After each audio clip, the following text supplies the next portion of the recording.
با سلام و درود. من اومدم تا همونجور که قولش بهتون داده بودم در مورد شبیه سازی بورد پکیج صحبت کنیم. من اینجا قرار هست که در مورد شبیه سازی بورد پکیج پارما، پرلا و بیتا صحبت کنم. از اونجایی که این سه تا بورد کاملا شبیه به هم دیگه هستن، پس اگر شما یکی از اونها رو یاد بگیرین، هر سه تا رو خیلی راحت و اصولی میتونین شبیه سازی بکنین. خب بریم سراغ معرفی سوکت ها. اولی و سومین سوکت مربوط به ورودی برق دستگاه است. اولین سوکت نول و سومین سوکت فاز. دومی و چهارمی مربوط به پمپ دستگاه هست. پنجمی و ششمی مربوط به شیر گاز. هفتمی و هشتمی هم مربوط به فن دستگاه میشه که شما باید لامپ 220 ولت 15 حالا 12 تا 20 وات ببندیم. این سه تا سوکت هم که توی یه سری از بوردها 5 تا سوکت مربوط به شیر سه طرفه هست. خب نوبت میرسه به معرفی سوکت سنسورها. اولی، دومی و سومین سوکت مربوط به فلومتر هست. چهارمی و پنجمی که مربوط به NTC هستش باید مقاومت 10 کیلو بسته بشه. ششمی و هفتمین سوکت هم باید اتصال کوتاه بشن. توی این قسمت این 4 تا سوکتی که کنار همدیگه قرار گرفتن، اولی و دومی اتصال کوتاه، سومی و چهارمی هم که NTC ما هست و مقاومت 10 کیلو میبندیم. اینجا اولی و دومین سوکت مربوط به پرشر هوا هستش. ببینیم برای شبیه سازی پرشر هوا توی همه بوردها باید کلید 0 و 1 ببندیم.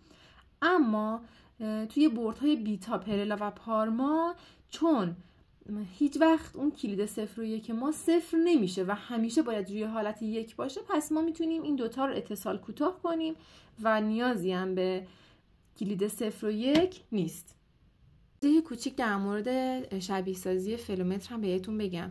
ببینین بورد برای اینکه بفهمه که آب گرم مصرفی باز شده از فلومتر و فل سویچ استفاده میشه توی پکیج. اما یه سری از بوردها فل سویچ و یه سری از بوردها فلومتر هستن.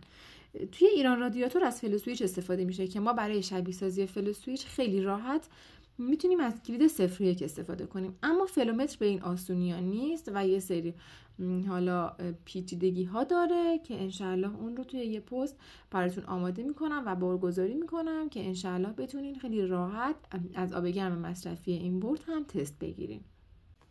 خب میرسیم به پتانسیومتر. ببینین پتانسیومتر اول این قسمت بالایی مربوط میشه به تنظیم دمای آب گرم مصرفی. پتانسیومتر مربوط میشه به تغییر فصل و بردن روی حالت استندبای. این فرو رفتگی رو این قسمت میبینین. این فرو رفتگی اگر روی حالت ساعت 7 و 8 باشه میره برای حالت تابستانه. اگر این قسمت رو به ساعت 6 باشه میره برای حالت استندبای و هیچ فعالیتی نمیکنه. اما اگر به چرخه رو به ساعت 12 میره روی حالت زمستانه و شوفاژ. و توی خرابی ها هم خب معمولا این پتانسیومتر خیلی بیشتر از اونیه که خراب میشه.